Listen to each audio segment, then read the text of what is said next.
I am going to be colouring in Game of Thrones, and this is a book I haven't coloured in yet, but I really want to get started with it.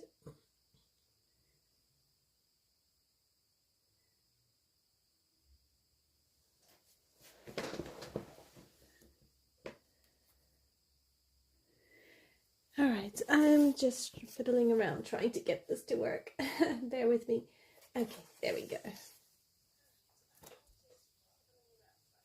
Oh dear.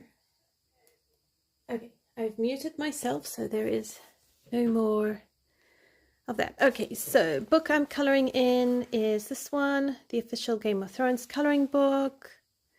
The books were written by George R.R. Martin, but this is a compilation of designs done by a variety of artists. Hang on. All right, so here you go. On this side, it tells you who the illustrators are. And I am going to be doing, excuse me, this one here. And I thought it would be a great landscape. I have no idea if I'm going to actually end up coloring it correctly according to the storyline, because I can't remember if it was green on top here and then the rocks. I think it was. So it's going to be loose, sort of inspired by Game of Thrones, but it might not be like accurate to this TV series or anything like that. And I'm going to use Inktense pencils, most likely, but I do have my watercolor paints in case, and I also have my Prismacolor pencils. So yeah, I feel like really fiddly, slow work today. Alright, so the write-up for this page lets us know that it has vaulted halls, covered bridges, iron ramparts, and pale red stone. So I'm thinking of probably using something like a red oxide to base the stonework in, and I will try and do that really light and then deepen it up, probably with pencils, because this is very, very fine. And then the stonework here, I'm probably going to do probably like inspired by the white cliffs of Dover, that kind of thing, so chalky cliffs, because if I do the top bits kind of like iron, I think then you don't want to have black or dark rocks. You want to have it contrast. So I'm going to try and go with like contrasting colors. All right. I think I've bitten off more than I can chew. But it's fine. It's fine. We will come right with this. So I'm probably going to base this with Sicilian Yellow, but very, very light. And that's going to give me a bit of shadowing. And then I can soften it with pencils later on. So let's get that. I'm going to also do, I think I'll just do a blue sky and nice big fluffy white clouds, so with grayish undertones. So we'll do that. So to do that, I'm probably going to use a Paynes Grey, because it's got that bluish kind of thing going on there. And I think the Paynes Grey works really well for your cloud undertones and shadows. So we'll get that out. So I need a Paynes Grey, I need Red Oxide. And then for the grass, I think I'm just going to go with a spring green, and we can work from there. So I'm going to base everything in Inktense and then use pencils for the shadows. Alright, where's my Paynes Grey?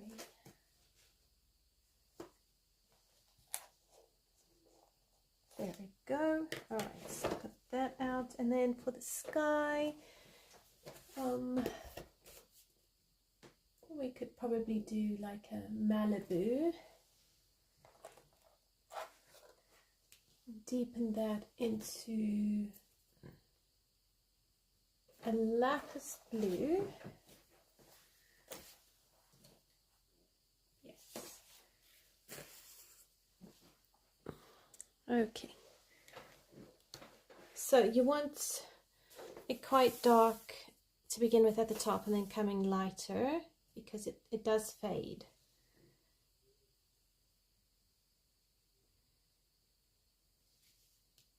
All right. So let's base all this work.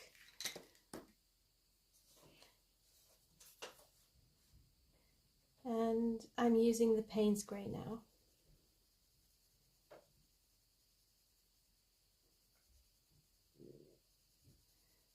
So I hope you are all well.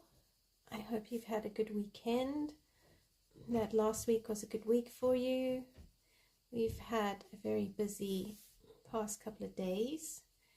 I took my one son to a Rubik's Cube competition to support a friend. So he competed and supported at the same time. So that was really, really great fun. We've had new carpets put into our house. So that's taken, it's kind of made things a lot of disjointed and forced us to do a little bit of spring cleaning in the middle of summer. So yeah, I've rearranged things a little bit and I'm gonna rearrange some of the furniture. Kind of feels a little bit more spacious, but you know, we'll just wait and see. It never lasts, you know. These things always kind of go really. I'm going to just zoom you in so you can see.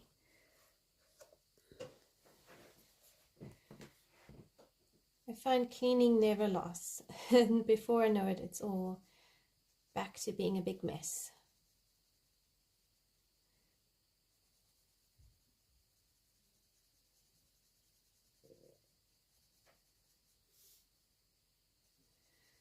Right, so this is a great picture to practice, you know, foreground, background, middle ground. I don't do a lot of landscapes, so I think this could be really, really fun.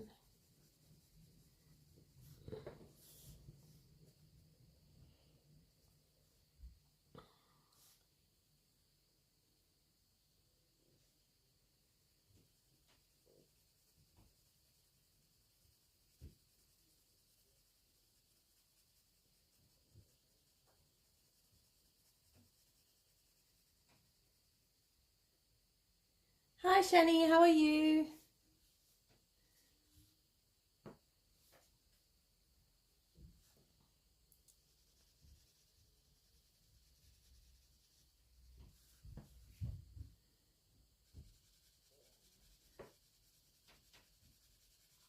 I've been in a real water medium sort of mood lately. I just really want to keep working with water-based pencils, paints, Inktense, you name it. I'm trying it.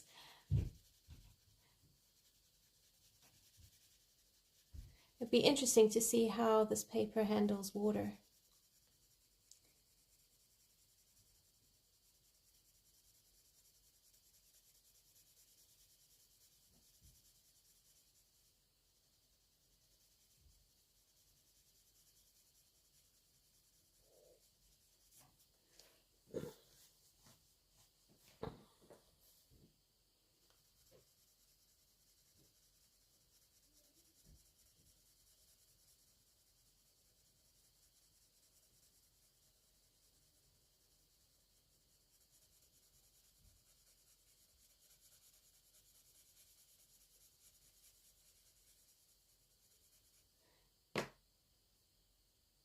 So if I remember rightly, the Red Keep was the palace for the Lannisters, so probably end up doing all the flags like a bright red.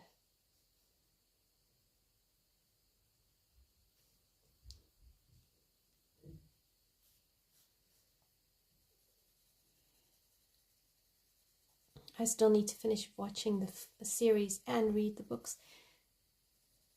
I've read the first 3 books. I've got half of the third book to finish reading. It was written into 2 books, so I've read the first half, and I've still got the second book for book 3.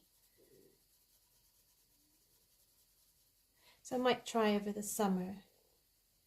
Just do a bit of that. Oh, fabulous! You're using Inktense yourself. That's great. What page are you using your Inktense in?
Now we could, these clouds look like those really big, heavy rainstorm clouds. So we could kind of go with that.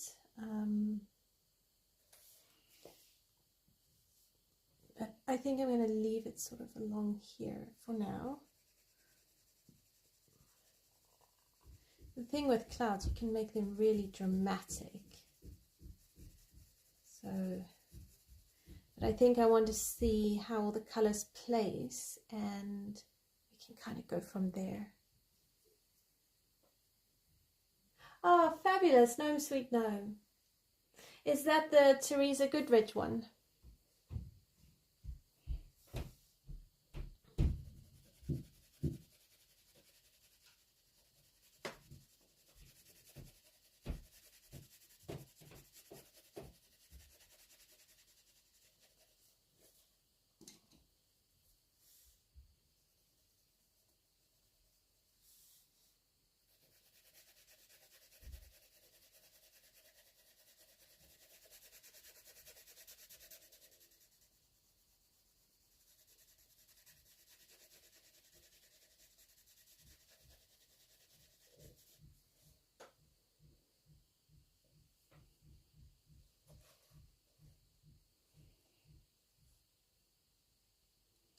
Right, this is this is going to take a while. All right, I'm just seeing, I'm probably not going to get right into the crease of the book because, you know, that could be a bit problematic. So we need washi tape. I've got washi tape somewhere on my desk.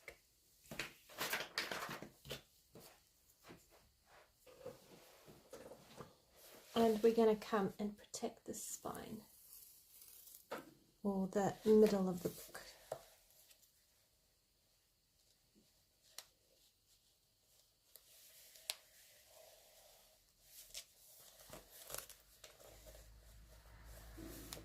Oh dear, I can't get it straight.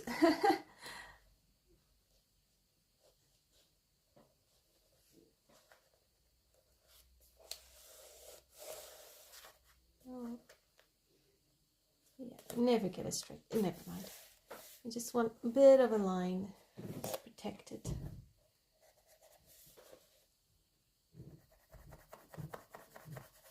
I suppose you could probably use pan pastels for a sky, and it would work quite well.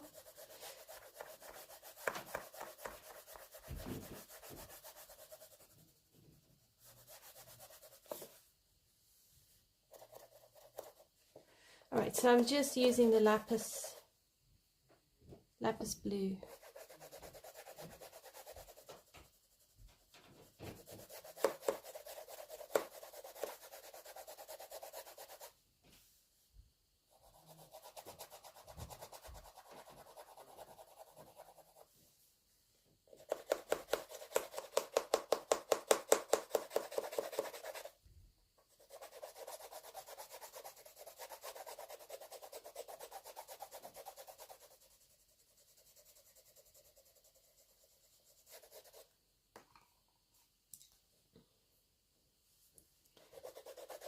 Yeah, I don't have the Gnome Sweet Gnome book. Although taking out all my colouring books and emptying the shelves so that we could get the new carpets put in place, I did look at my pile of books and I thought, oh dear goodness, I can't get more. I'm not gonna finish them.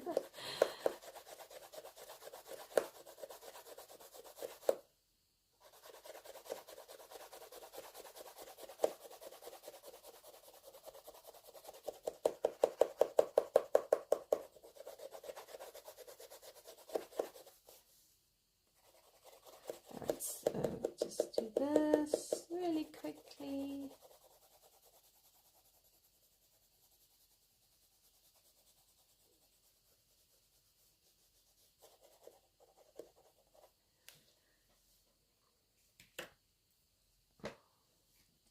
And then we want the red oxide for the buildings.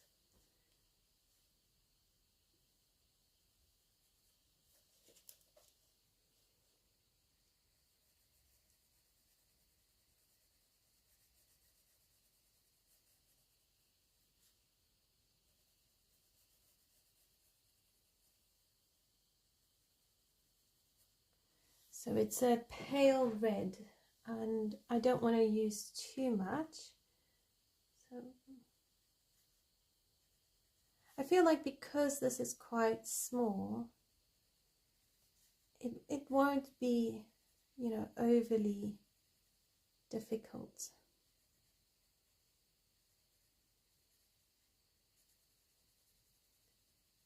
But then again, you never know.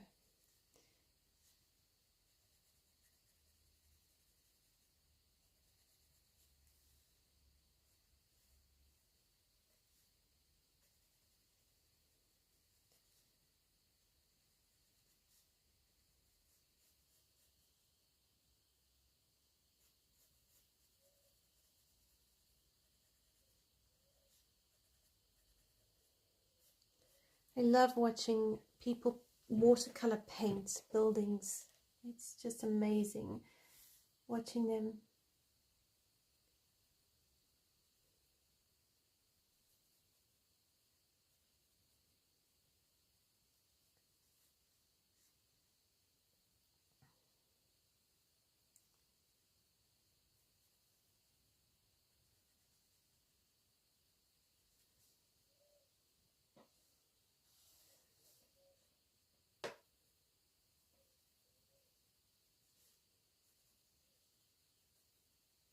This is going to be quite a bit far, so I'm quite blocked.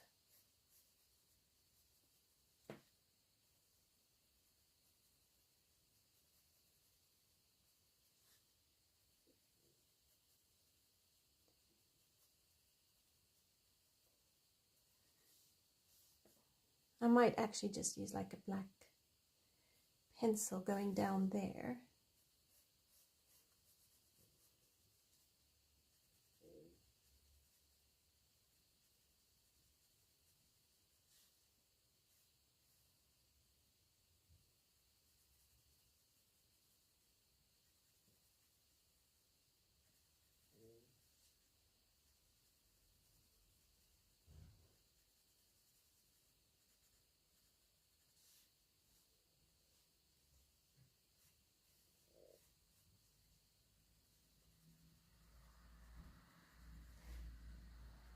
It does require a bit of concentration, I will say.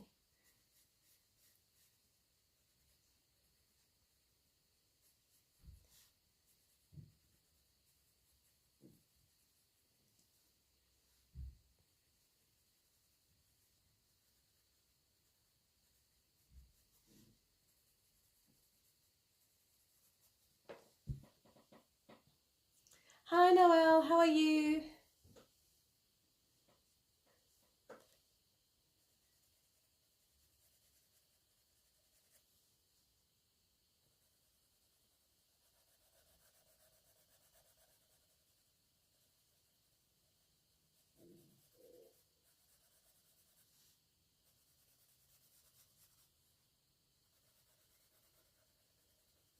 Yeah, quite like the idea of this having like red, pale reddish walls, and then doing the trimmings in like black or dark brown, like dark umber. I think that could look really, really cool.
Yeah, I'm doing all right, thank you. Just been really busy this past week.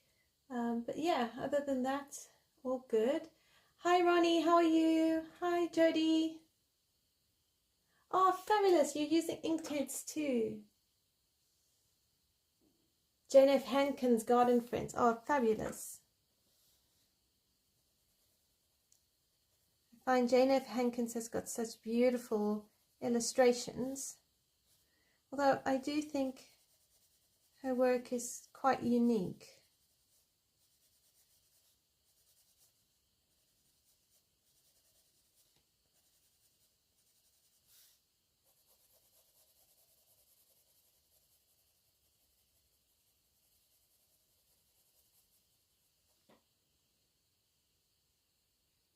Exactly, everyone on an Inktense kick. Oh, fabulous. Jane F. Hankins for cheeriness. Why not?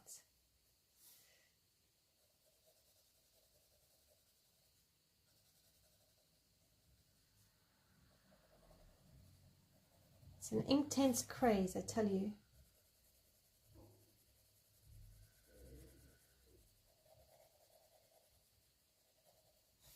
But I will swap over and deepen all of this with pencil.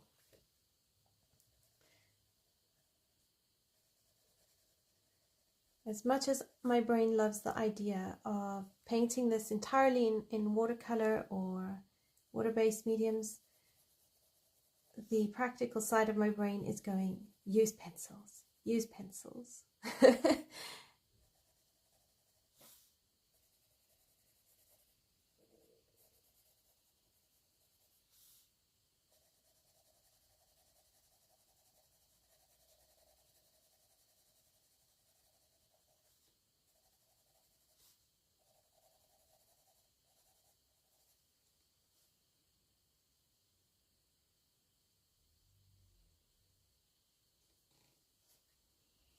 Yeah, the new colors are really great. I haven't quite worked out how to use some of those new greens though.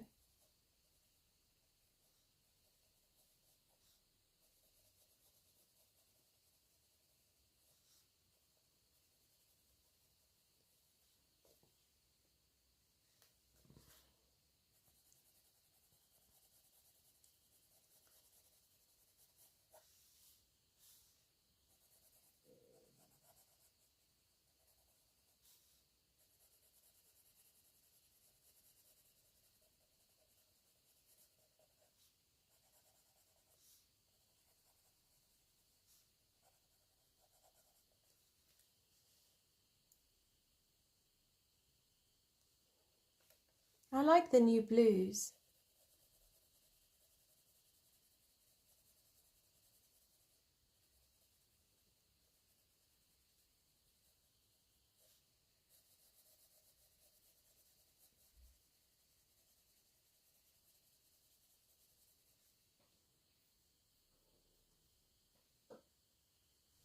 I tell you, there is a lot more wall than you realize.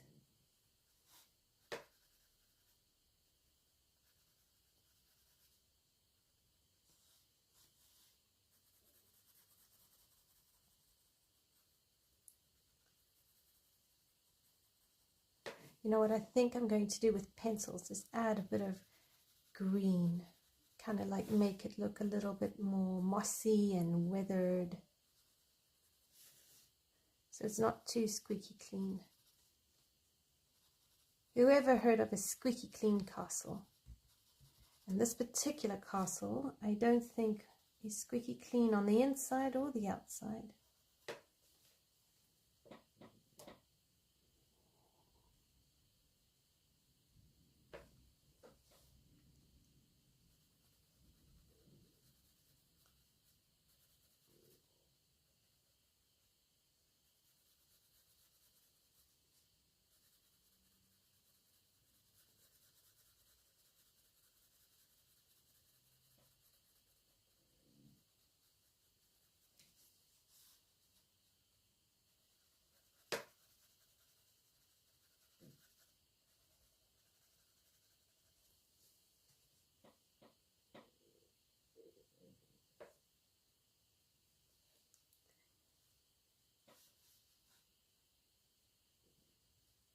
We'll leave those as windows, and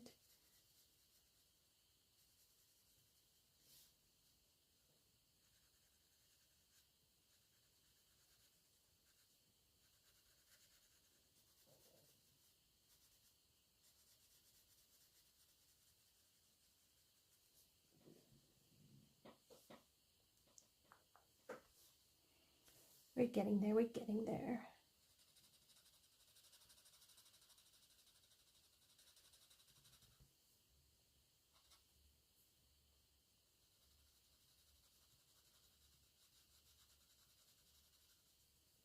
I see some people have started getting their copy of Emily Lederhall Oberg's book, Fairy Tales and Folklore.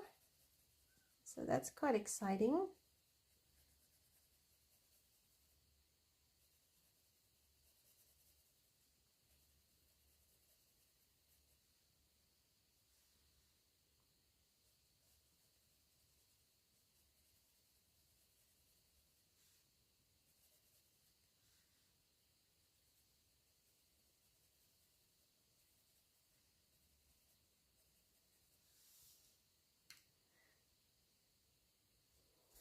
Mm-hmm.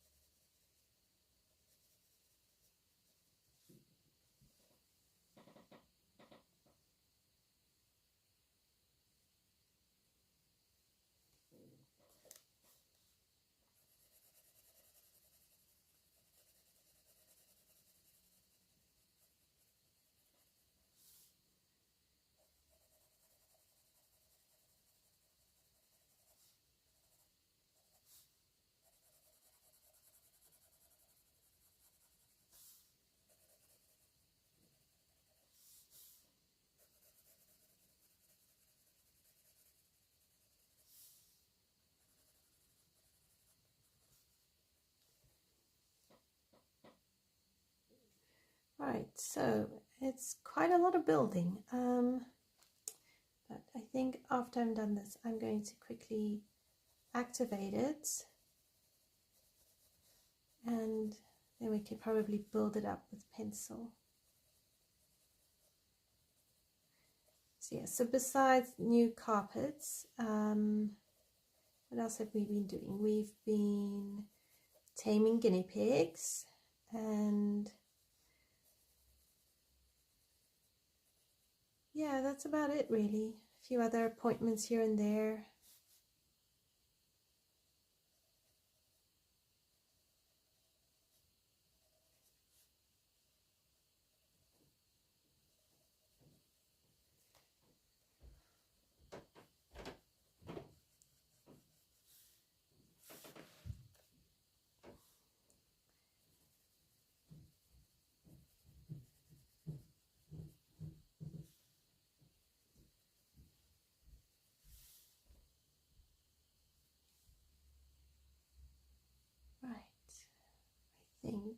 that is the bulk of this.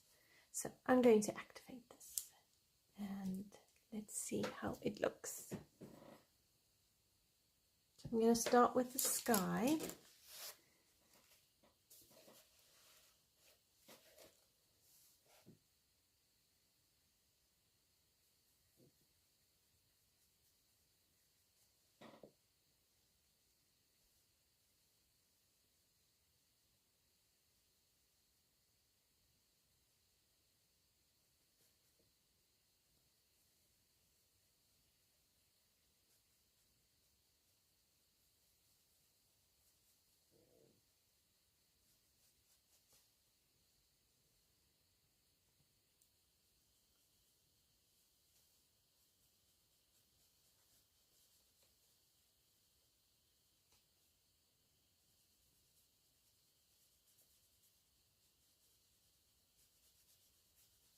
So this water is sitting relatively, actually it's sitting a lot more on top of the paper than I would have expected, which is really interesting. It actually gives you time to work with it. That's amazing. I like that.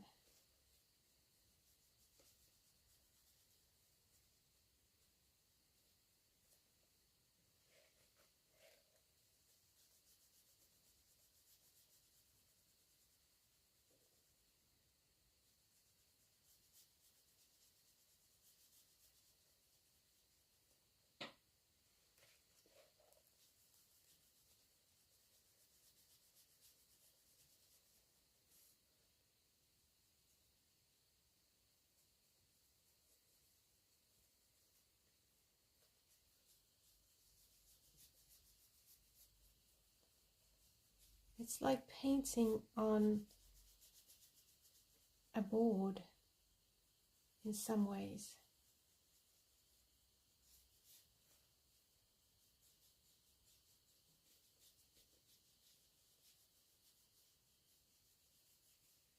You can really move this a lot, look. Oh my gosh.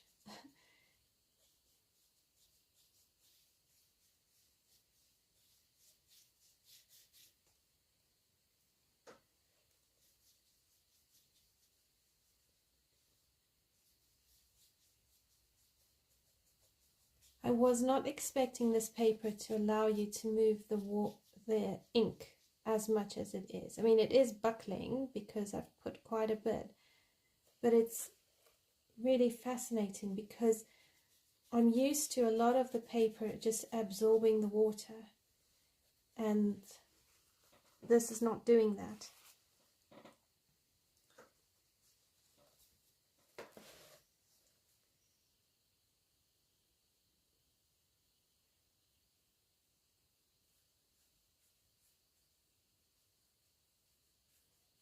So in many ways you could paint it with the similar techniques as a water painting.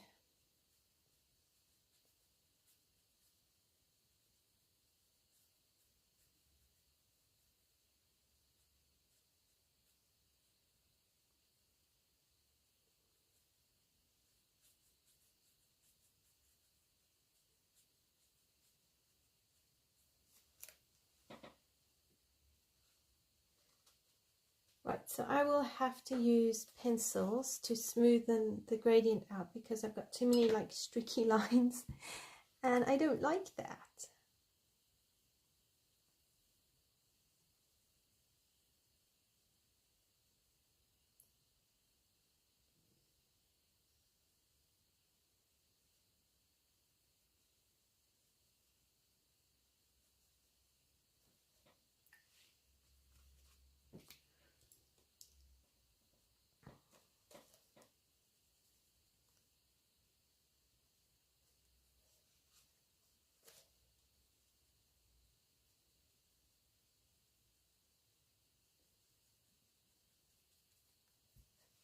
Right, so this paper has really surprised me to the point I actually don't know how to paint it now. I'm like, what do I do? Do I do a wet on wet? Because if it's going to keep the water on top like that, you could do a wet on wet.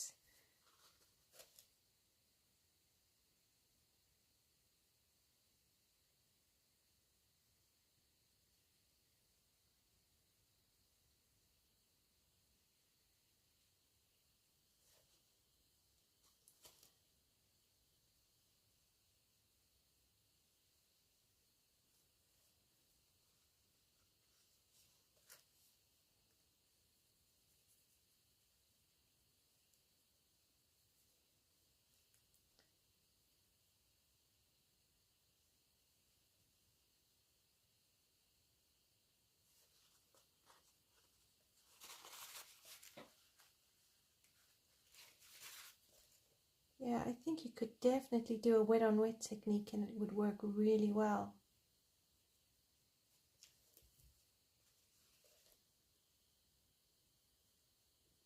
I don't mind the paper buckling, I really don't. I mind more if it bleeds through.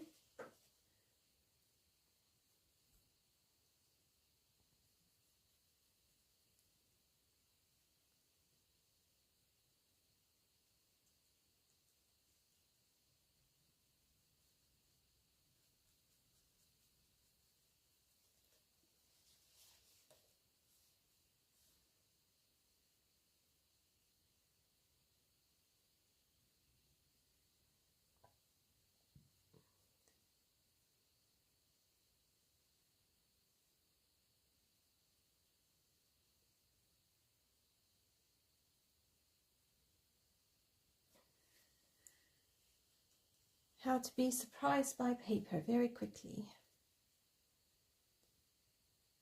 Don't test the paper, just go straight in. I suppose the lesson should be to always test the paper at the back of the book.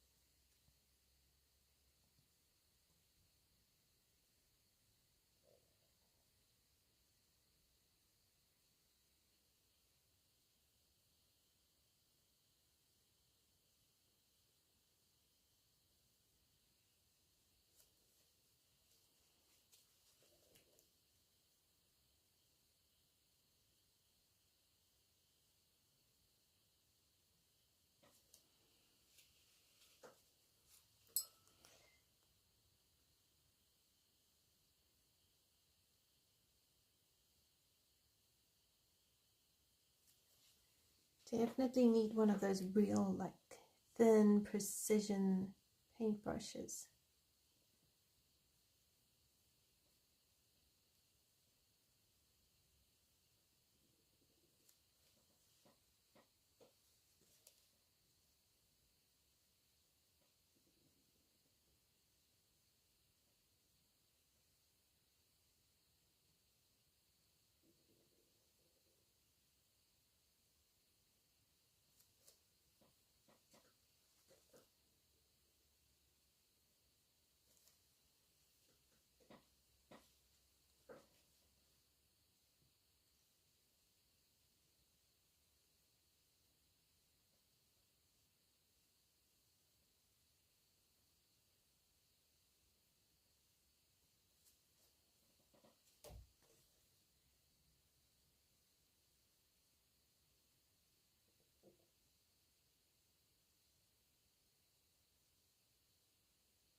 I might not even go over the building.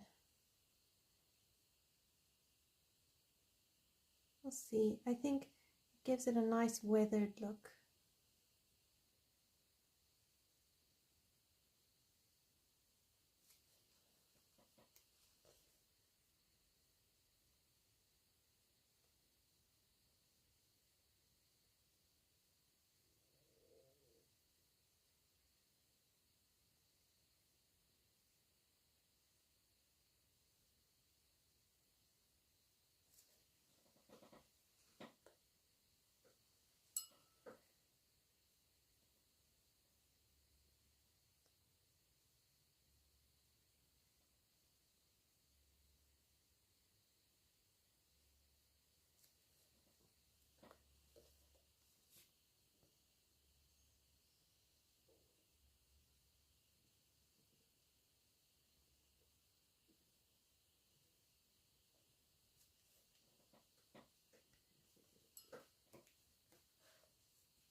Maybe take like a gel pen down in between the layers, and that could act like a great separator.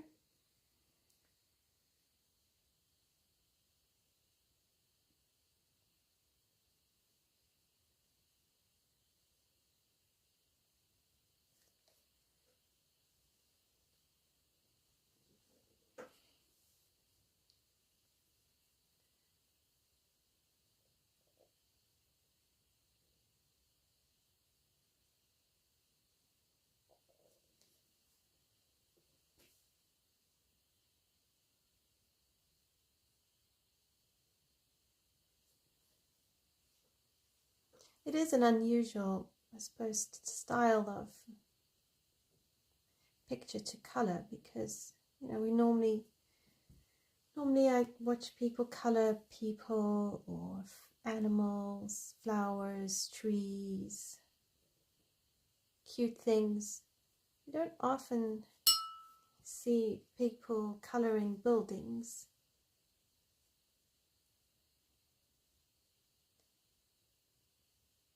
It's partly why I thought it'd be great to give it a try. I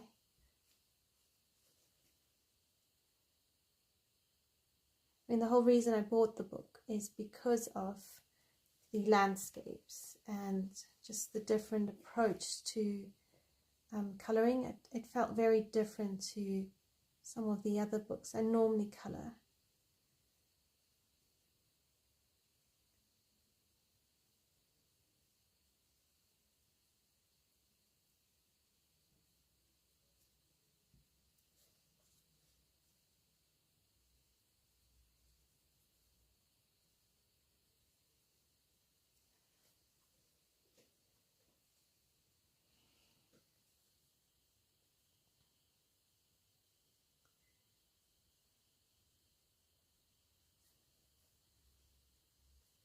I have been working on the Rita Berman Asian book, and I've got another colour along. I've almost finished filming, which is really, really great, and hopefully I can get some more done.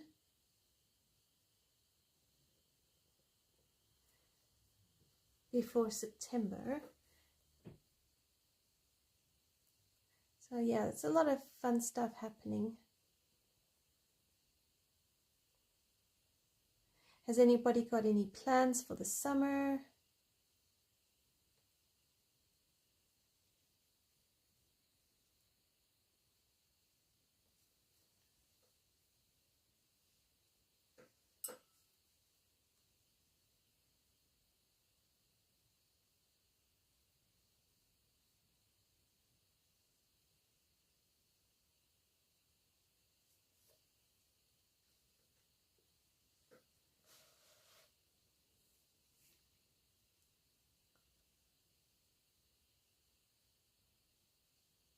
I think the trick with painting is not necessarily to paint it smooth, but to paint it well enough that the eye sees what you want it to see.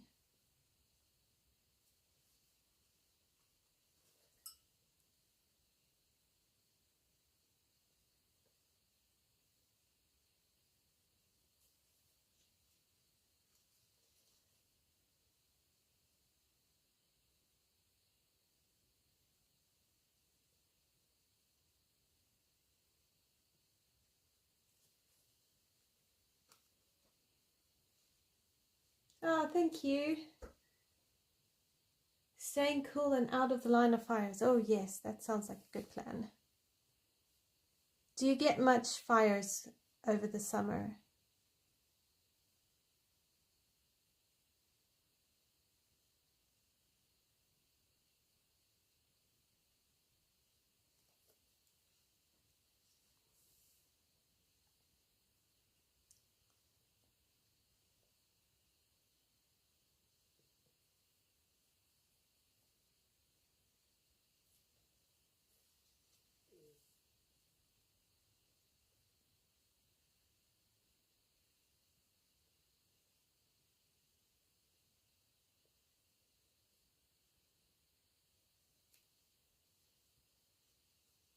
Oh wow, more fires than you should.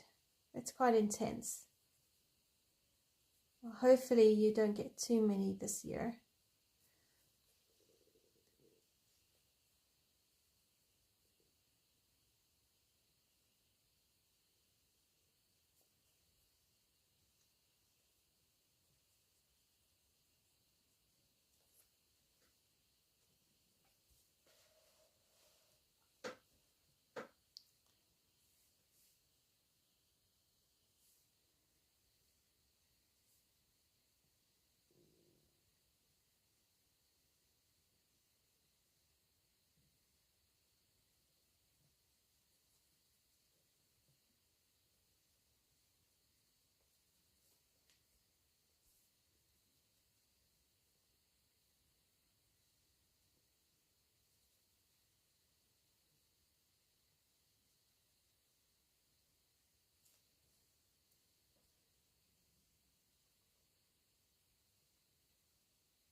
Yeah, I might actually leave the castle the way it is. I might deepen up a touch here or there with some pencil,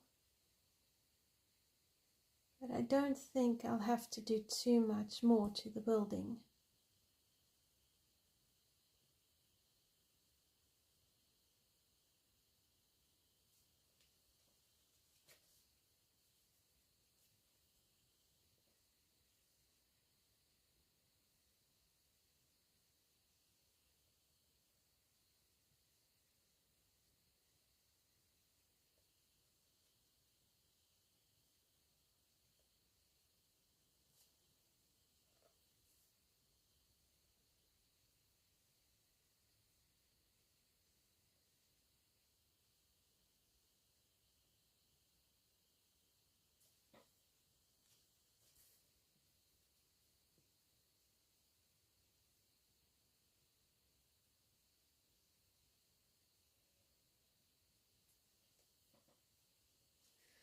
I'm going to bring you down a touch because I've moved back onto the clouds, and what I'm trying to do is kind of do a bit of a hybrid between wet on wet and dry.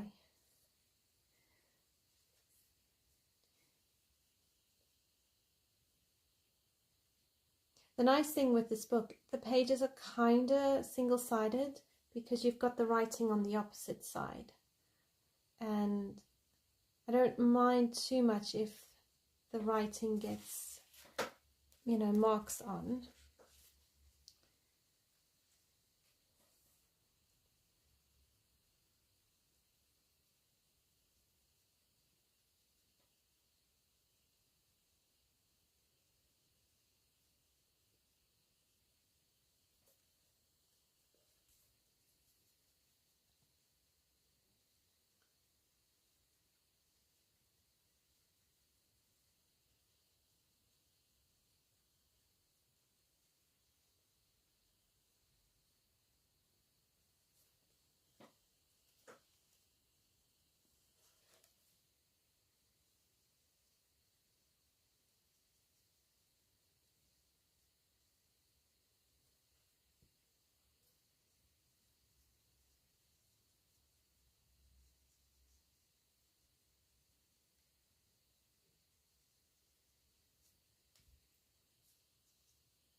Right. I'm going to bring in my Paynes Grey down here.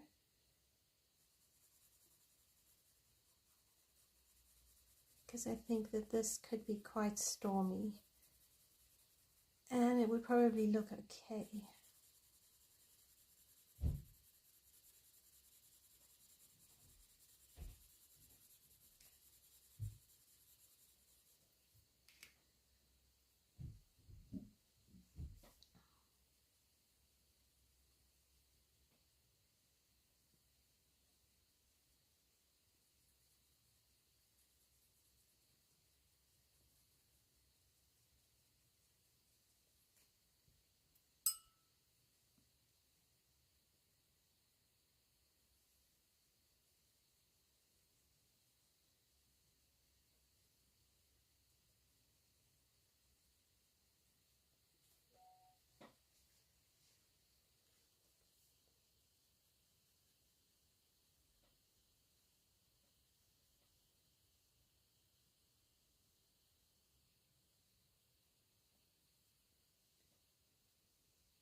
Alright, so something along those lines.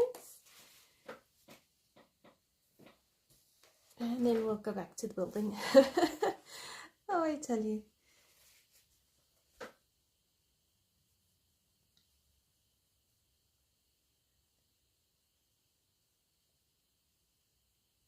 And then we've got the rocks and the grass, which we can go ahead and also base. And then from there we can see how we're going to, where we need to deepen color, where we need to leave it, where we need to smoothen it out.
Hi Brittany, how are you?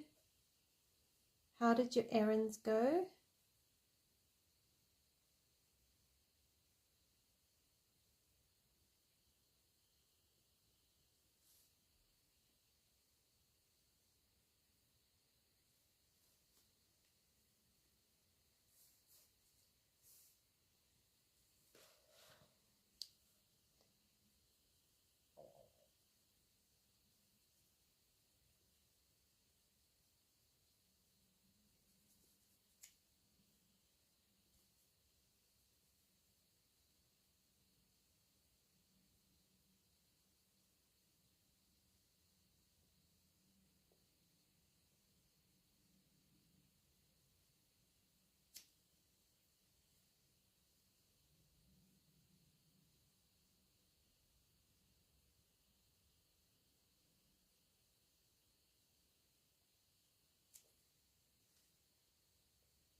Oh, thank you, Pickle.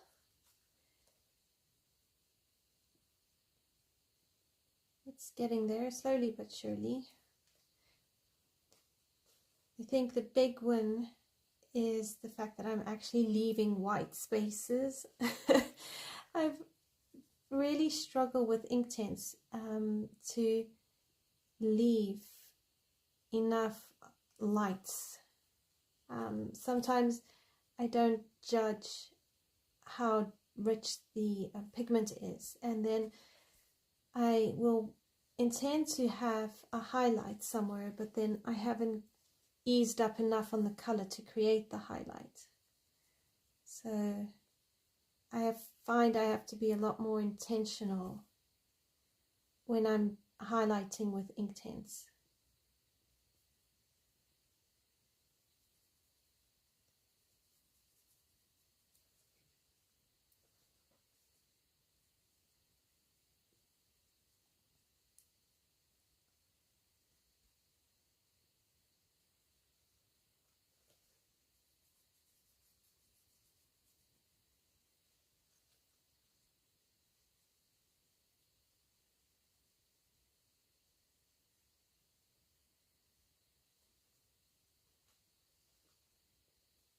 You always add way too much color. Well, that makes two of us.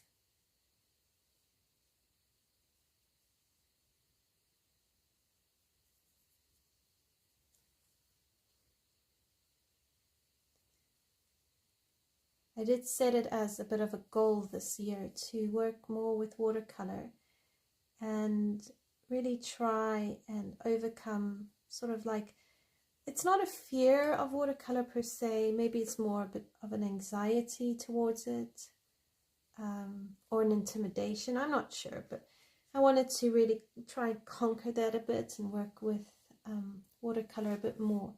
So I'm really pleased I've been able to sit down and actually allow myself to play with watercolor, to try work more with my Inktense pencils, which I really actually enjoy so much.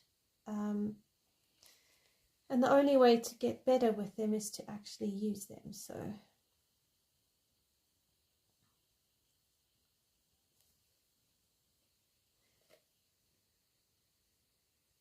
I've toyed with the idea of getting Albert Dürer watercolor pencils, but I'm so happy with the Inktense. I haven't taken the plunge yet.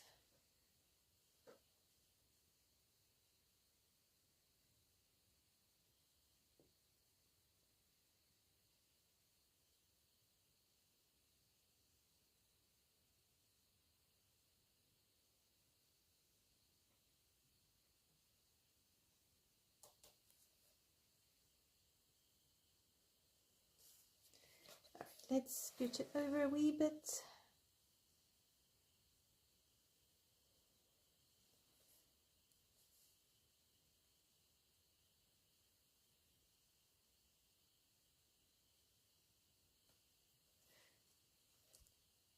What sort of mediums or pencil supplies do you guys like to watch people use when they're doing videos?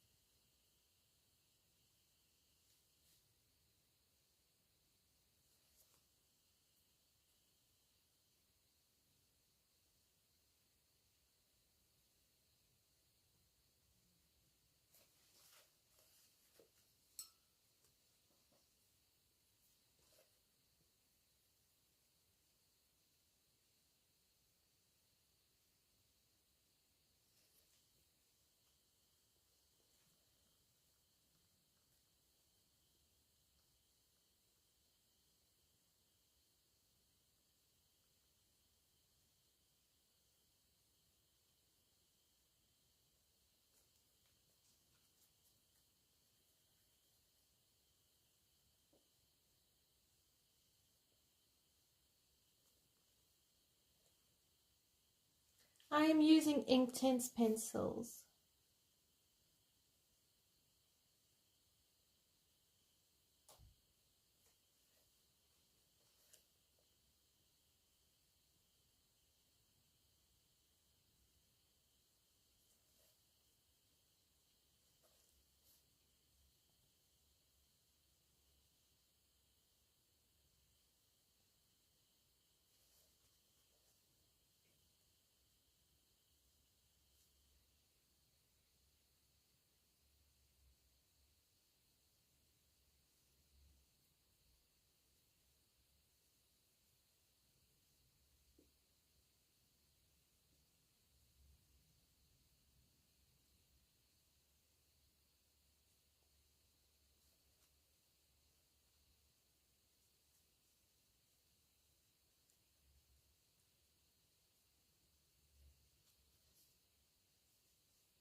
Right, so we're just doing the same thing, really.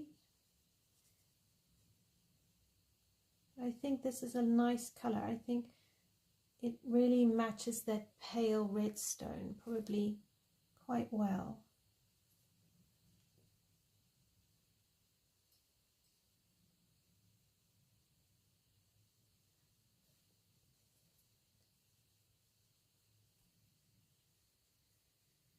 Thank you so much. I'm glad you like it. Getting there slowly but surely.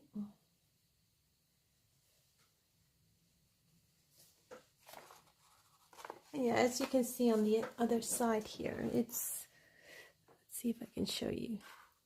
You can see it's ghosting and bleeding through, but because this is just writing, it's not too bad.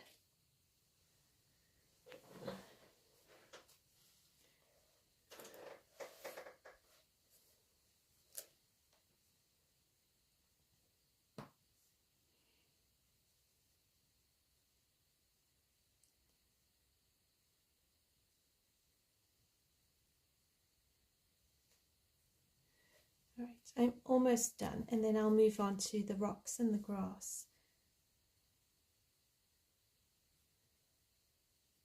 And then that will be a bit of a first layer kind of thing.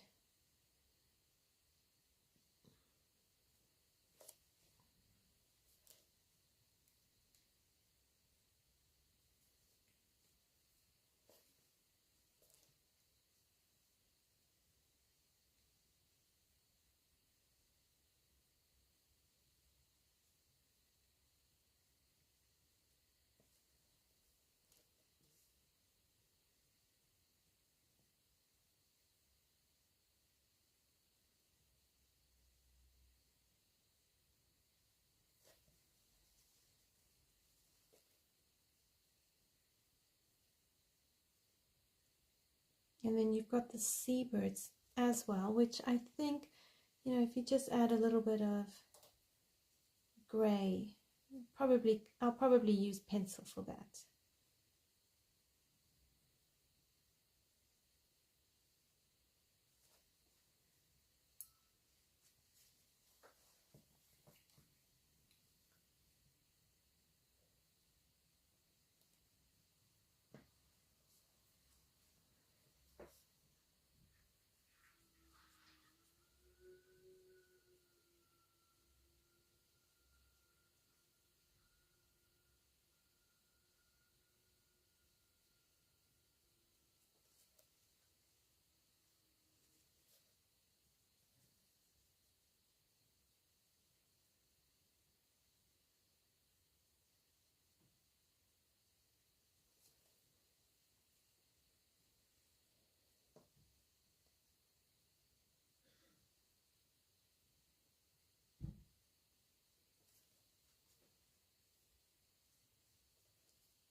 Okay, so now I'm going to move on to the rocks, which I said I was going to put kind of like a bit of lime, create like chalk. So I thought I'd use some Sicilian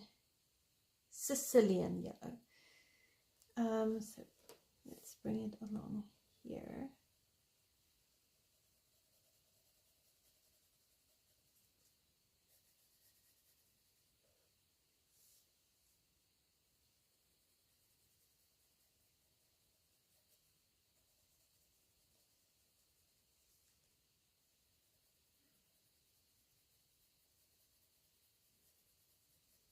I really don't want too much because of the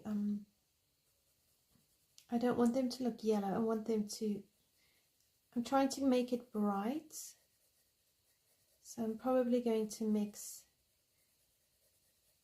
Paynes Grey in here.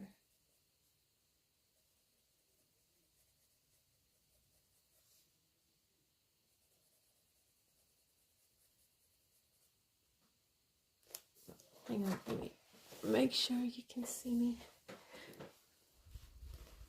There we go.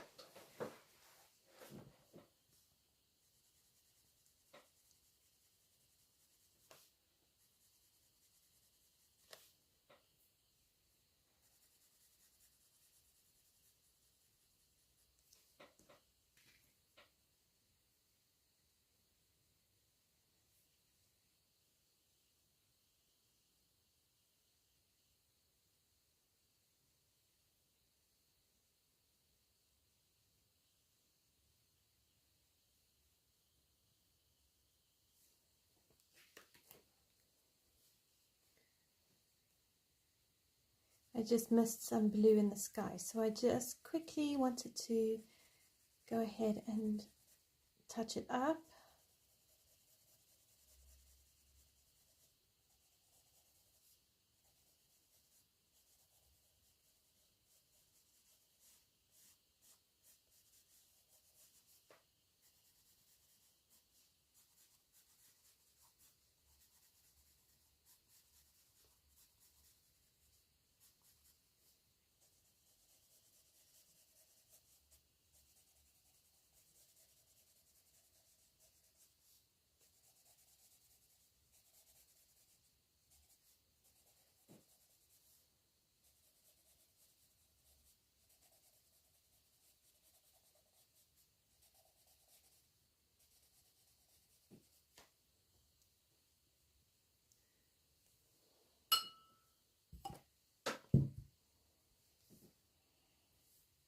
Okay, so then on top over here, we've got the spring green.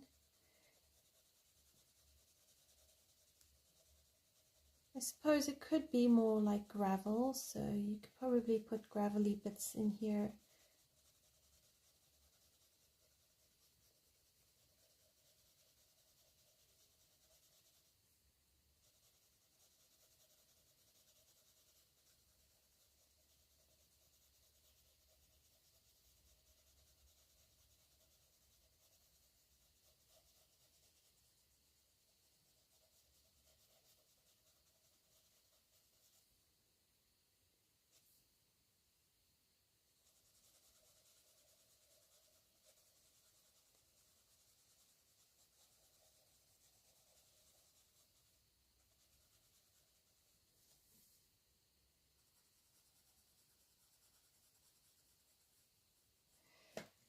Now, technically, I'm trying to remember the story.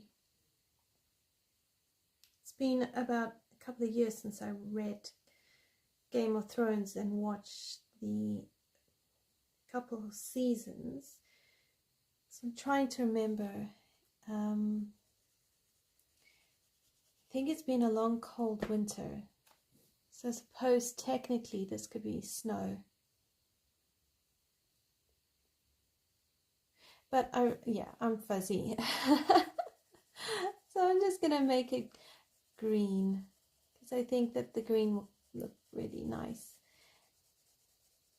And it can just be green grass.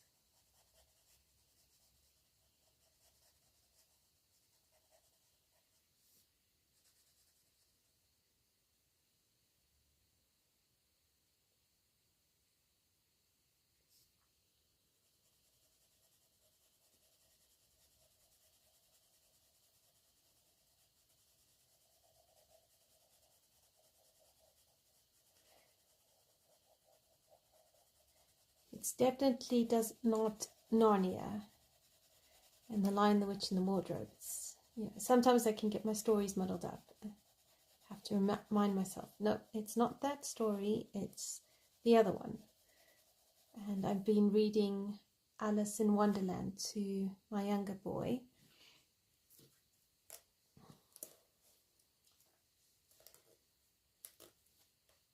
So my head is sort of filled with Alice in Wonderland, as well as trying to remember Game of Thrones, and then not get muddled up with The Lion, the Witch and the Wardrobe.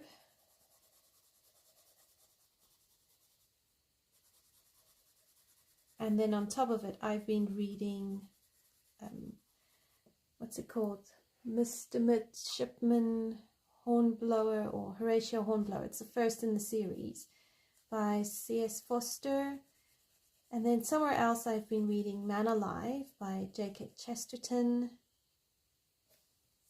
And then throw in a little bit of C.S. Lewis somewhere else. There's a recipe to get a person really muddled up.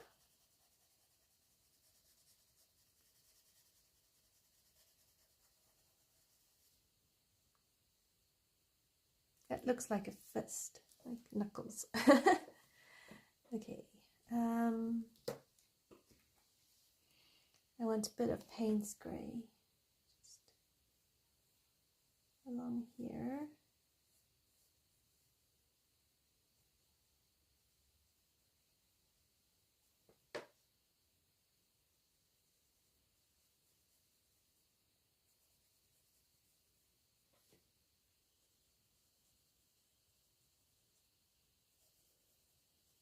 just a wee little bit, and I will work on these with pencil. So you can just get really good details with pencils.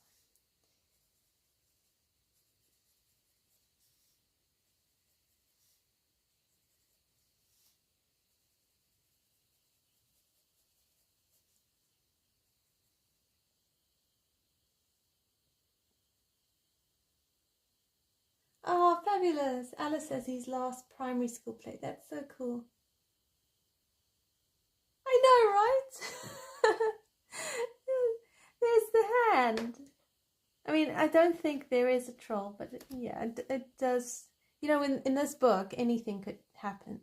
Because at some point you've got these, you have the giants, and then you've got these weird guys with blue eyes or something. I mean, it's really up there as far as fantasy goes.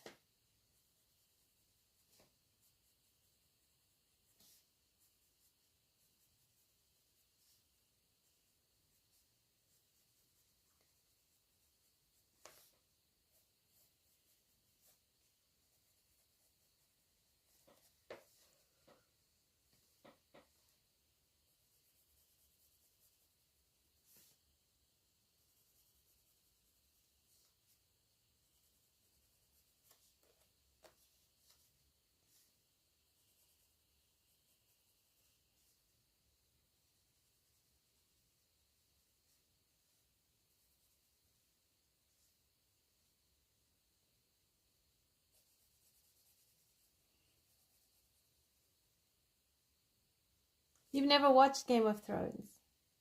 I haven't finished watching it. I got to season 3, but my way of coping with the story was to read the book ahead of what I watched, so that I would be prepared for any scary scenes.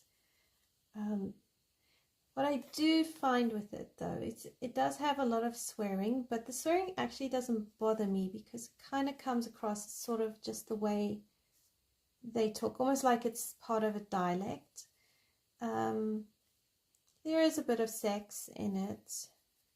It's not, I don't find it too in your face. I don't particularly like reading those sort of books, so I appreciate that the movies are quite quick and it moves on very quickly, and even in the story it moves on. But it is quite a violent sort of book. It's not the most violent I've read. I read a book that was based on the 100 Years' War, and that for me felt more violent than Game of Thrones. So yeah, it really just depends on like whether it tickles your fancy or not. I like the storyline, because you have I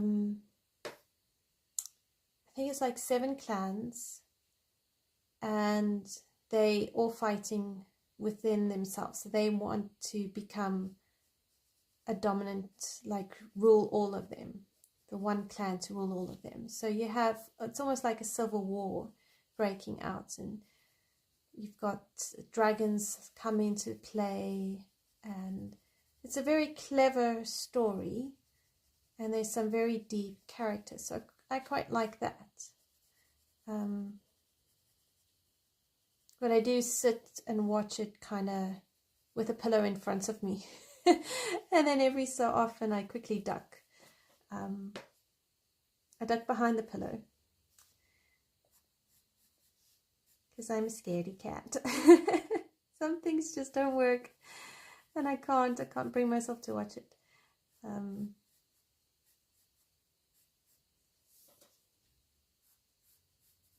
But yeah, I do like the story. I mean, my eldest son was watching Harry Potter, so he's just finished watching all 7 movies of Harry Potter. And I'd always said to my kids when they were young, Harry Potter was no until they were old enough to be able to watch it and not reenact it. Because my children, as little children, go there, they had and still have very vivid imaginations, and they play a lot of imaginary play. And some of the people we were around at the time when they were quite young, if my children started reenacting Harry Potter spells, it would have been a little bit problematic. So I told them, no, don't do that. But besides that, the Harry Potter movies, for me, were quite intense.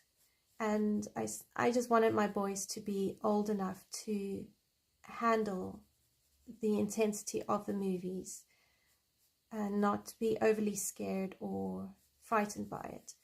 So my eldest, it took him until the age of 13 to watch the Harry Potter. And I said to them, you can watch Harry Potter, you can watch it with Daddy, but I'm not watching it. And I came down once or twice and sat in colouring while they were watching Harry Potter. And everything inside of me is going, oh, I love the story. Oh, this is so good. And the rest of me is creeping out and going, I can't watch, I can't watch.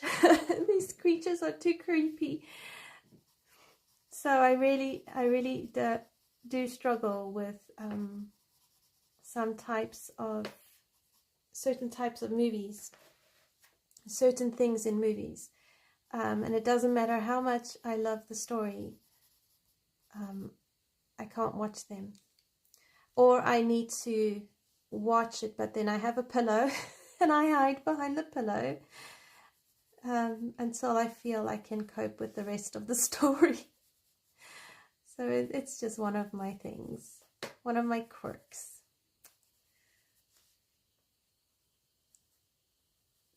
But yeah, so not everybody likes those type of movies. And my younger two know that they're not ready for Harry Potter yet, just because they are also quite gentle. They're very gentle and they are a bit sensitive. So I've said to them, don't rush. The movie's always there. They're not running away. And in the right time, you can cope with it and you can watch it.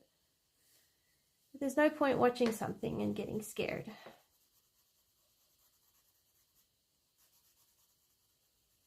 So yeah, that's... There was another movie I think they wanted to watch. Oh, they brought out an Exploding Kittens TV series on Netflix, and we saw the rating and it was, I think, 15, and we said to the boys, nope, sorry, just because it's an animated movie doesn't mean it's okay for little people, and you can watch it when you're older.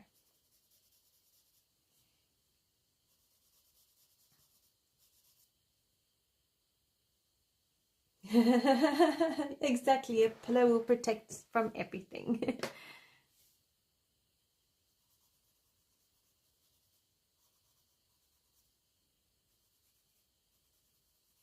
Or I'll put my hands in front of my face, but I'll try and keep my fingers open slightly because I desperately want to watch and I desperately can't watch some of the scenes.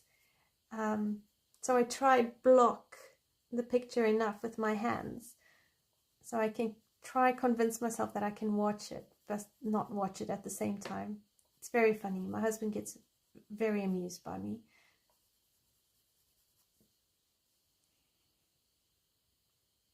Seriously, these rocks are doing my head in. Like, these are hands.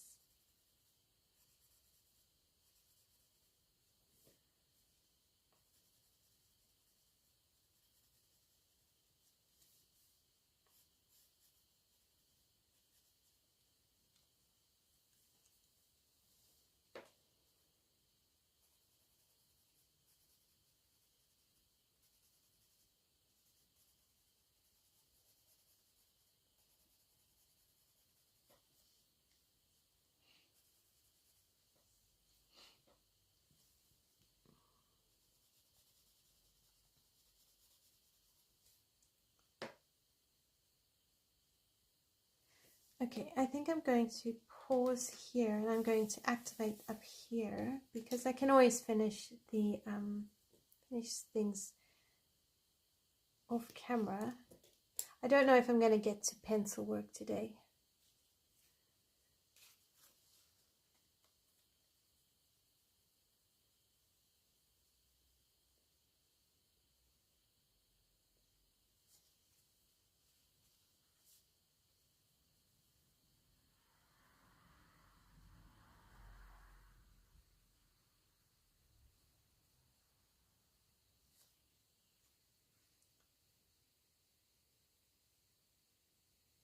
You can watch any medical show, no problem, and not be freaked out by fantasy monsters. Yeah.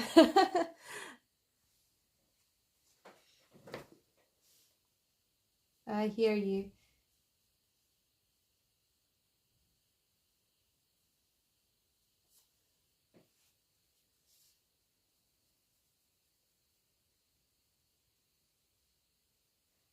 I am a little squeamish with, I suppose, body parts and that sort of thing. So I think I can cope with some of it. But yeah, you learn what sort of works for you and what doesn't.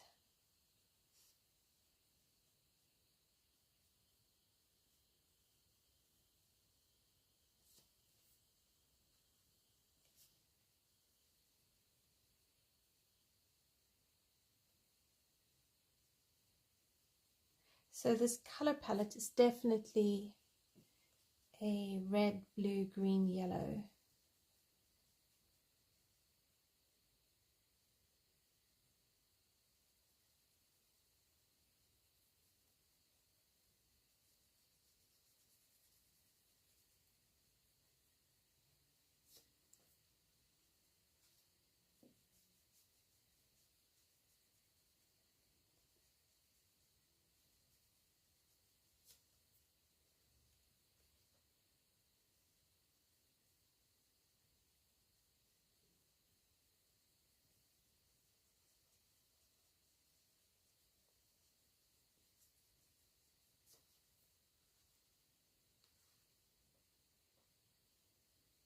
It is a great rock color.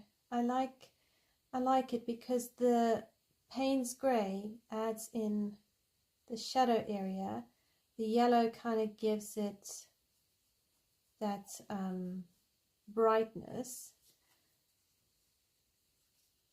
And then because the Paynes Grey has a bit of blue in it, it kind of can blend and give you a bit of a green. So yeah. I think for rocks it works. You could probably use something similar on a flower if you wanted to do like a poppy. Like I saw someone posted on Instagram, they had giant white poppies, and the poppy in the photo they took had like touches of green and touches of yellow and grays. So you could probably get away with a similar combination for a poppy if you were coloring it white, obviously, or any large white flower you wanted to do.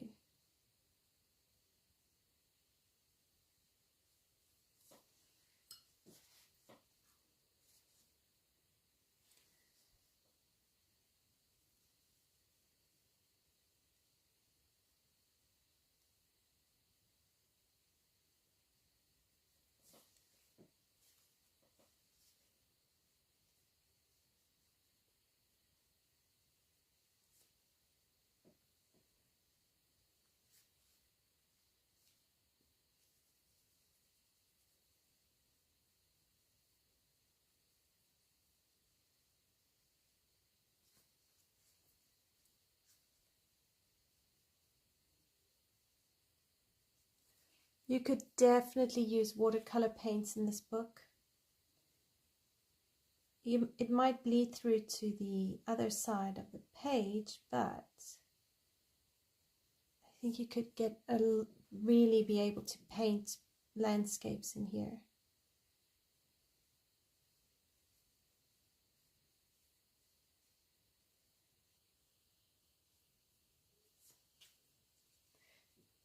wonder, I might leave a lot of this rock the way it is.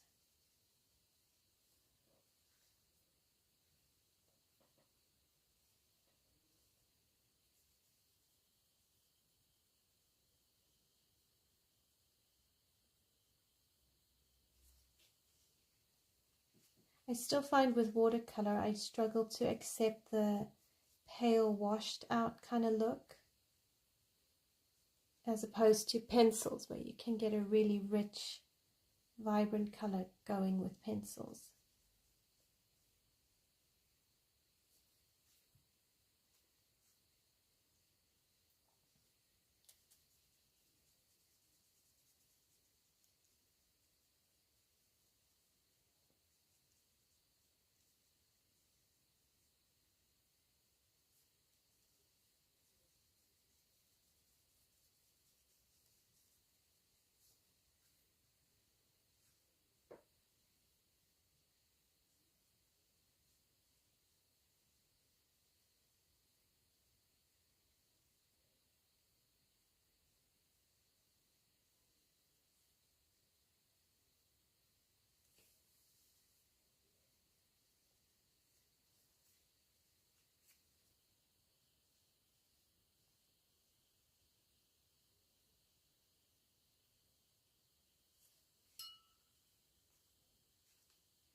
Oopsie, I've gone out of picture, sorry. I'll move it up for you.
Right, so I will finish the other side of the rocks.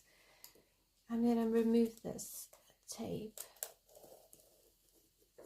which, as you can see, it just keeps the paint from going into the center of the book.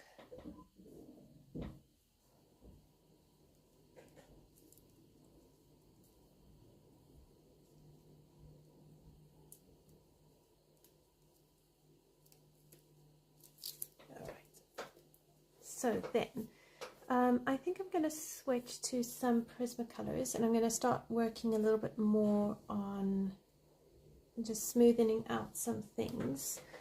Maybe doing a bit on the sky. So if I zoom out, I'll show you what it looks like just as a watercolor. So that's how it's looking, and some areas have a bit more dimension than others, but as you can see, you could very easily build this whole thing up with watercolor paint, or even the Inktense pencil or anything like that. But here you can see what I mean.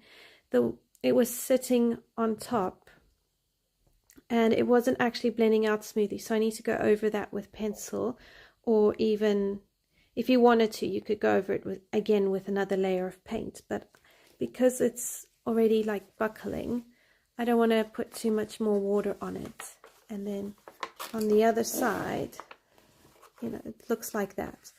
So I'm just going to go in with some pencils for now and touch it up a little bit and play around and see what we can do. I will put everything I've used in the description below after the live stream.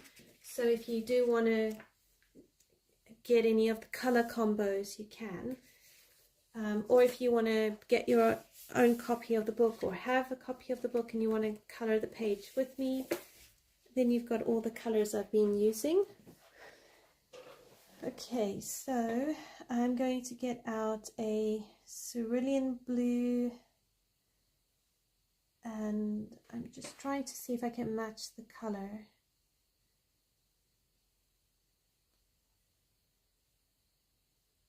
So definitely a cerulean blue, maybe a mix of non-photo blue and light aqua blue or something like that. So we'll see as we go.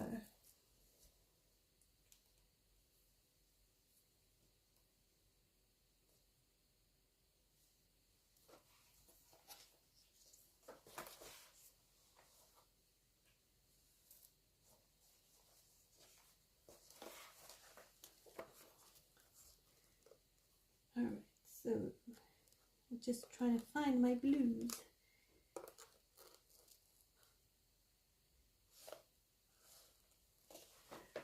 Cerulean blue, PC 103. And then sometimes my pencils, I can't see the numbers. I think it's here. Yes, alright, so I need that one.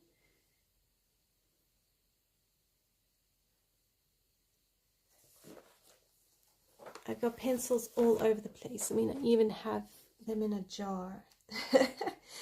And I don't know where everything is, because since we had to redo the carpets, I had to put everything all over the place, and it kind of all got a bit lost. Anyway, so I'm going to come down, I'm going to zoom you into this, and I'm going to try and fix the sky.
It's always quite tricky to match colors.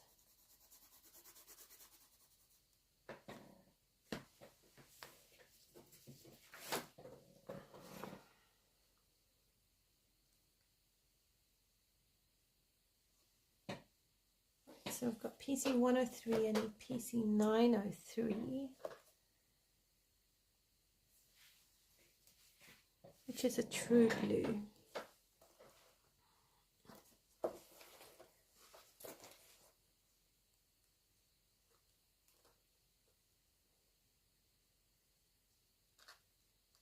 Sometimes I stare at my pencils waiting for the right pencil to jump out at me. I'm like, where are you? I can't see you.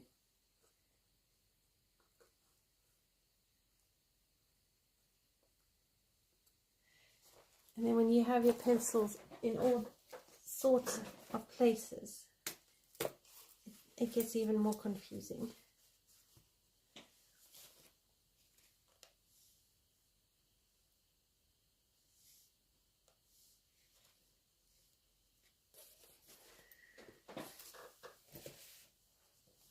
Alright, so I need 903.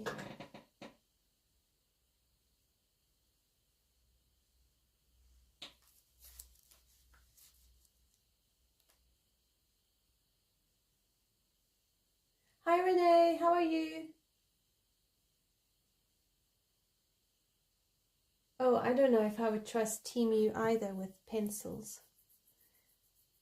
I don't know if I really like buying off Temu, to be honest.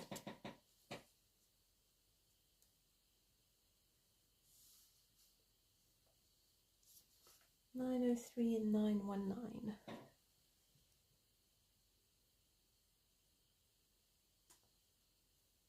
So what we have here is I am staring at my pencils, hoping I will actually find the ones I'm looking for. I've heard that the app is a trap.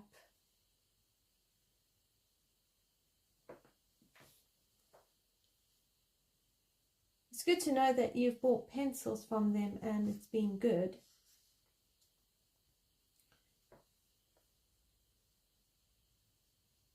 Okay, I found True Blue, so I'm going to bring True Blue into here.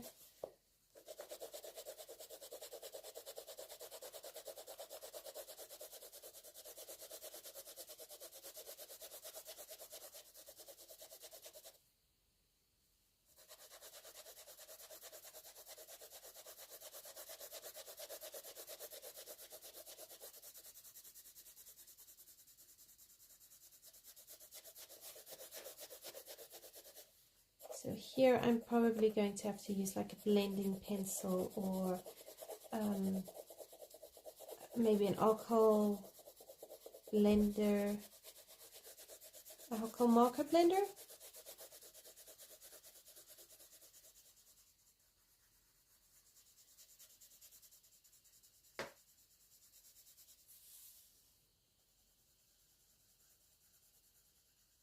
Just to help me smoothen it all out.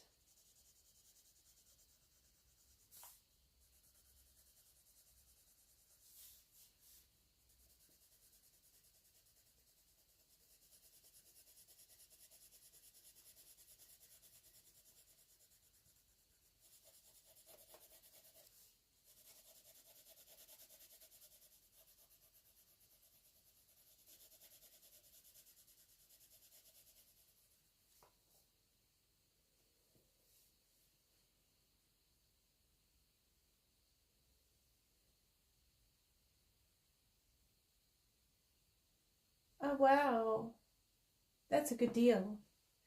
That you got the marker 150 tributes at the same price as the 80 from Amazon. And were you pleased with the delivery and the quality that you got?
Oh wow, okay, that's really great that they were packaged better, cheaper, and delivered in a week. And no broken pencils, that's a real bonus.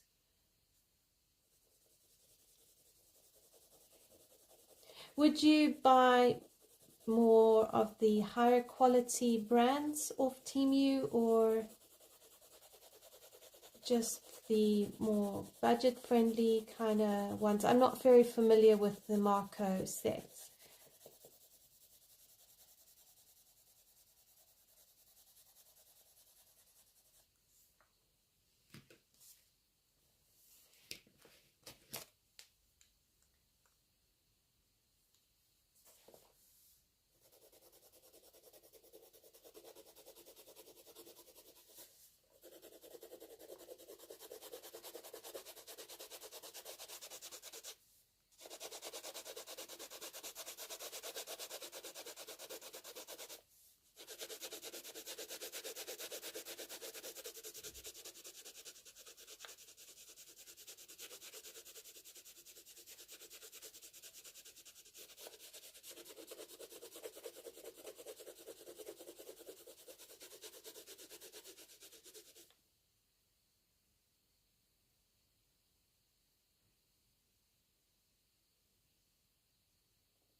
Okay, that makes sense.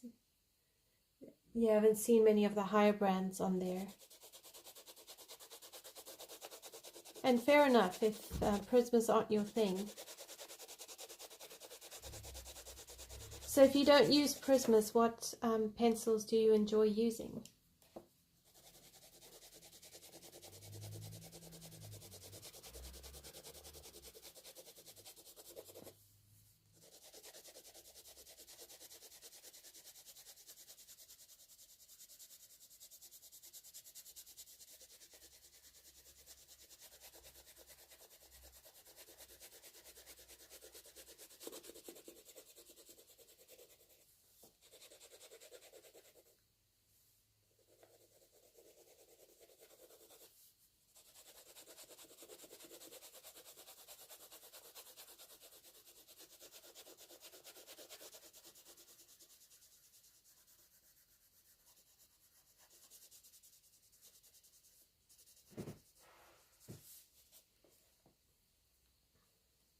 Okay, oil-based.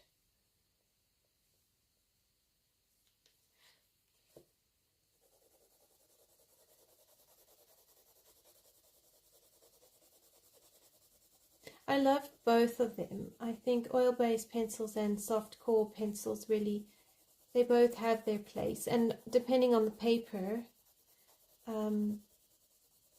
some paper it suits soft pencils better than oil-based and vice versa.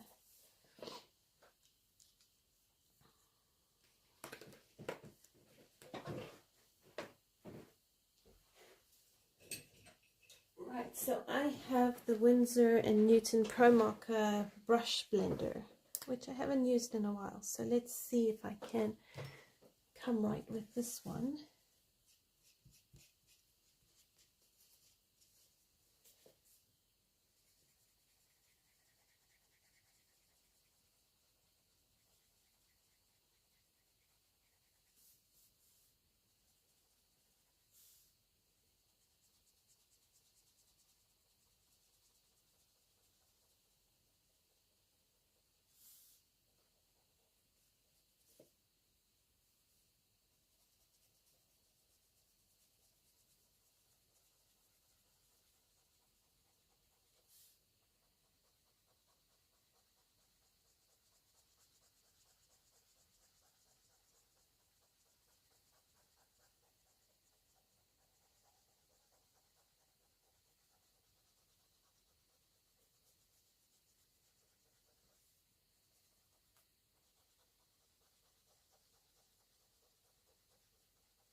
Alright, so it's not bleeding through.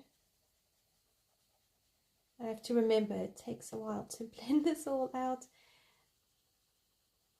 The last time I used this marker with blue pencils, I ended up bleeding through to the other side of the page. Fortunately, it was single-sided, it still worked out okay, but yeah, I kind of like panicked a little bit, and then I didn't pick up this marker. But I have noticed quite a few people recommending and saying they like even to use the marker brush, you know, the blender markers on Inktense pencils, which I actually still should give a try.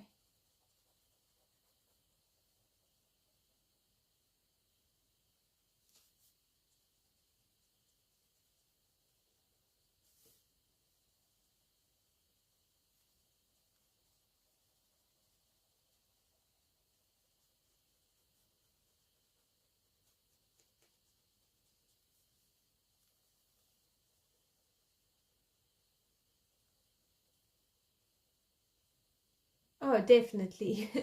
Hard over wax and under pigment ones are never fun.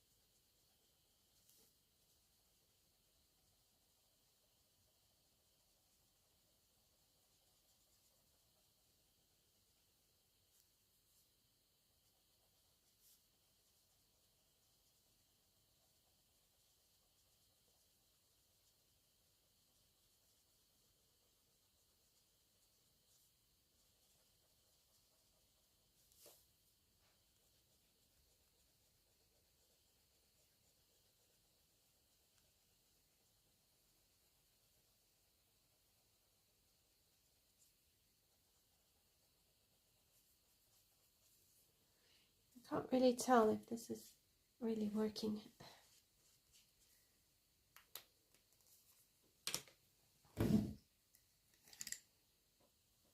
But I do have a blending pencil here, so we can swap on and try that one.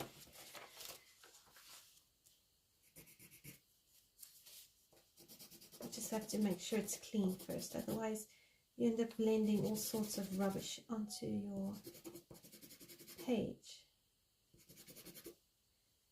And it just makes it look streaky and yuck. Okay, let's try this.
Alright, so I would carry on doing that with a blending pencil, because it actually blends quite quickly and smoothens out any of the tooth of the paper.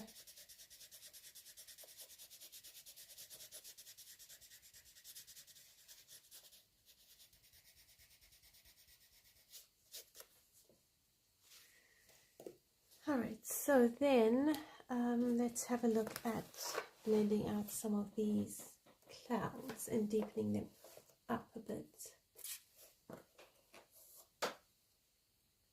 So a 70% cool grey.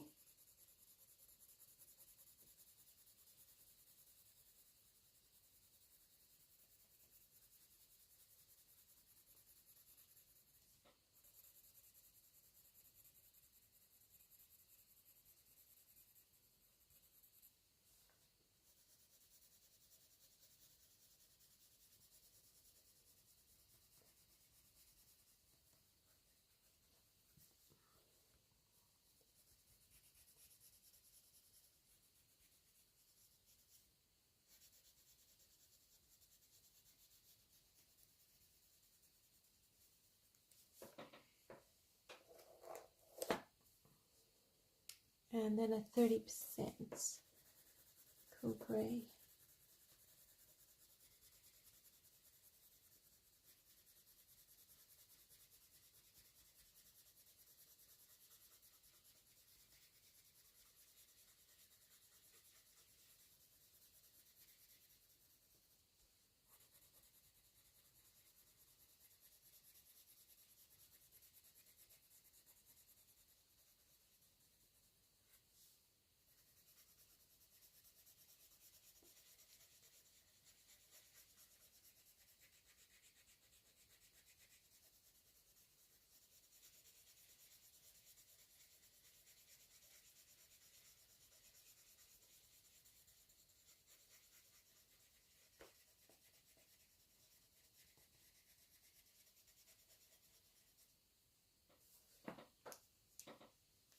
And then you could either use a 10% cool grey or a white pencil.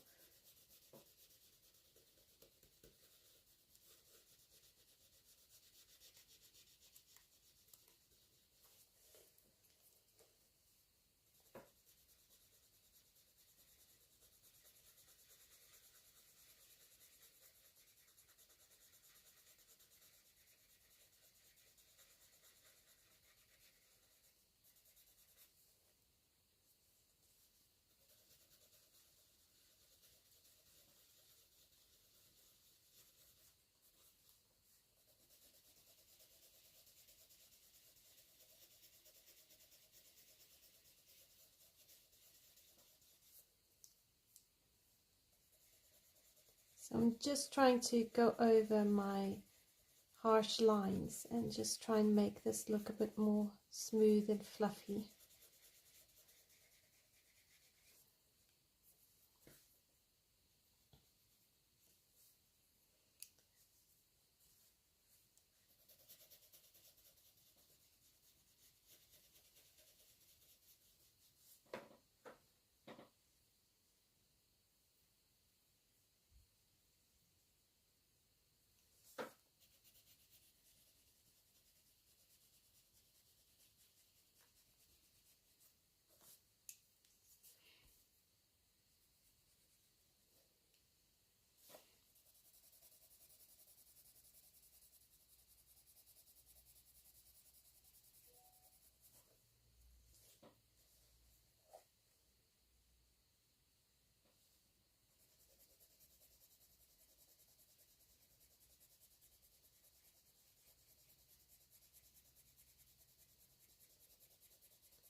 Okay, so then I'm going to get my white gel pen and hopefully over here on this side just create those beautiful clouds.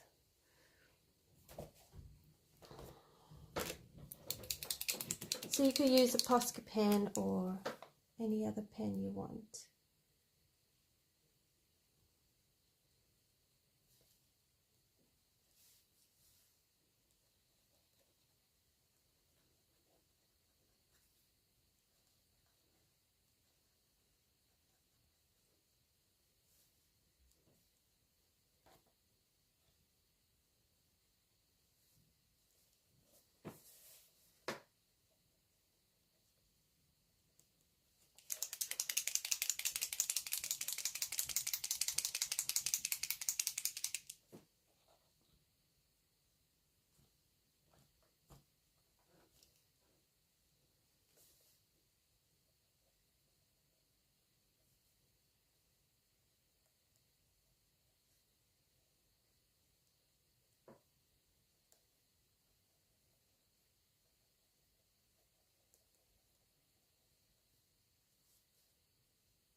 Right, and then if I take a 70% warm grey,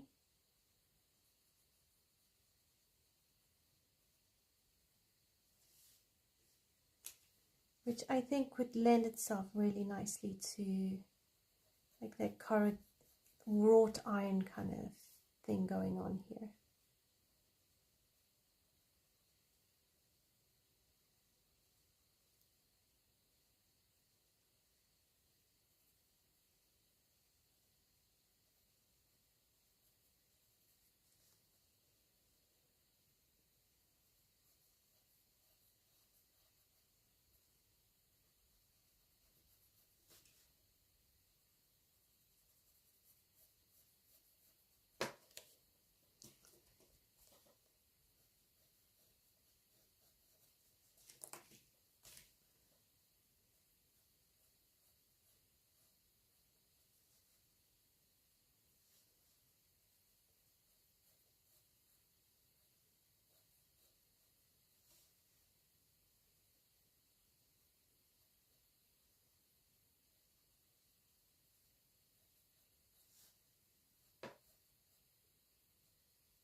Right, so there you've got like that wrought iron kicking in here.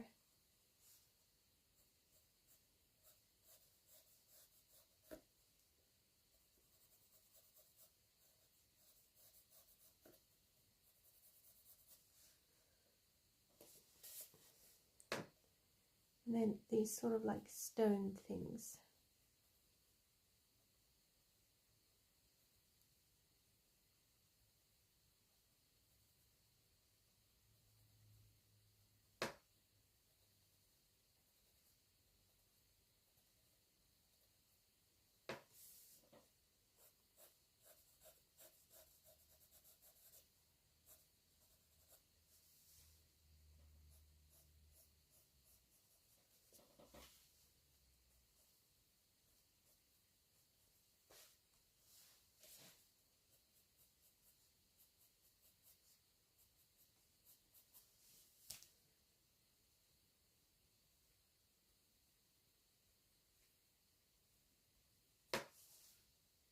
Right, so then we've got windows.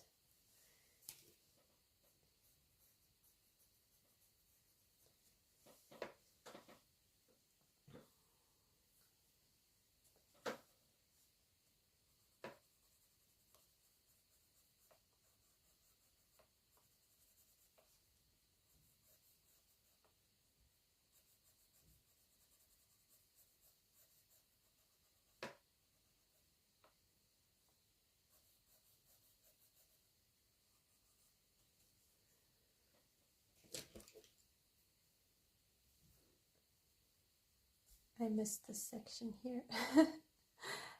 Oops. All right, there we go.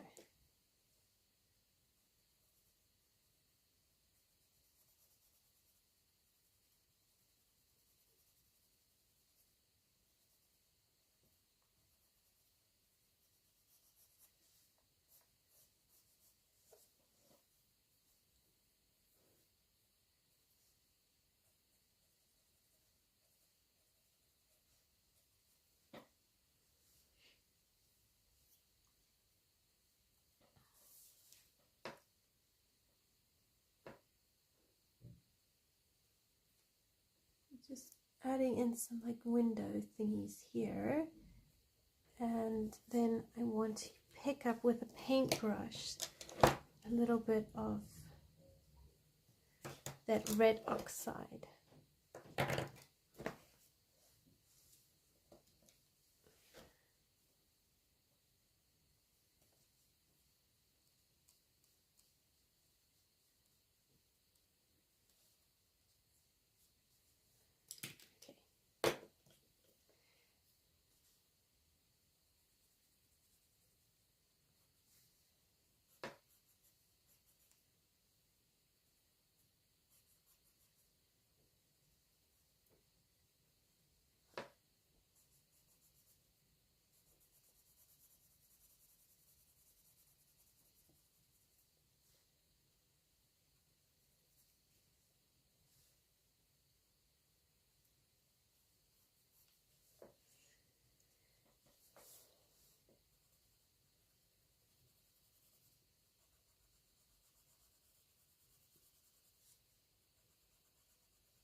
Thank you.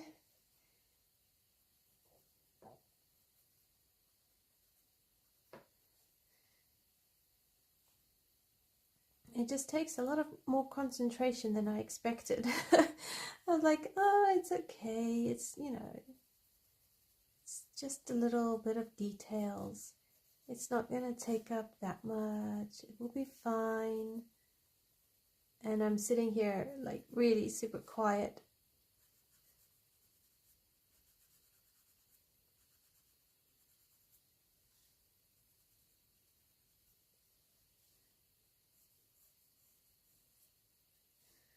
But you definitely need a very fine pencil, a very sharp point to get all these details kind of going in there.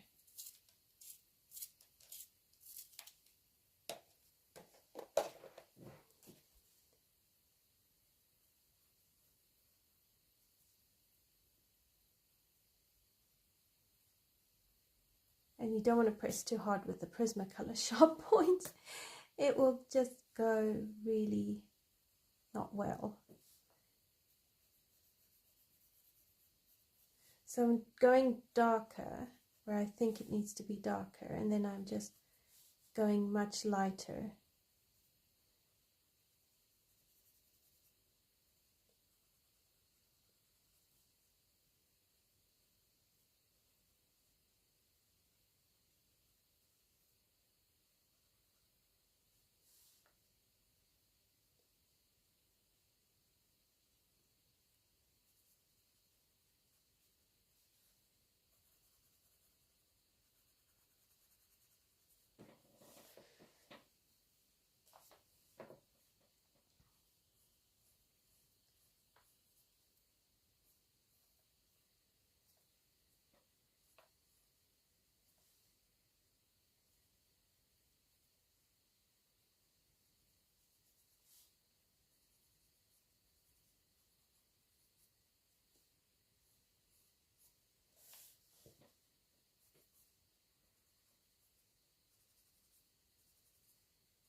Okay, so then we need something down here.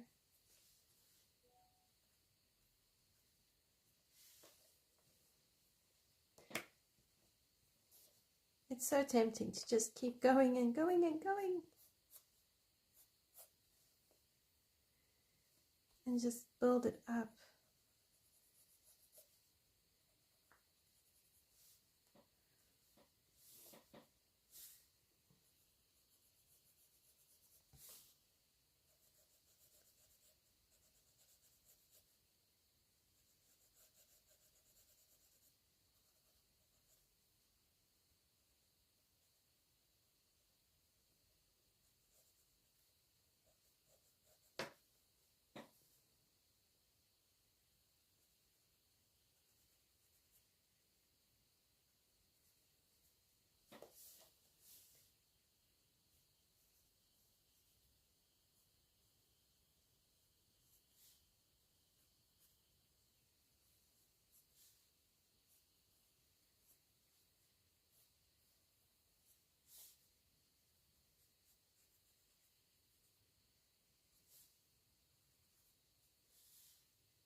Thank you. Yes, this is looking really, really good. I think I'm going to, because I can feel myself slowly shutting down and the whole world is just disappearing around me. I think I'm going to probably look at coming away from this, and I'll zoom out so you can see.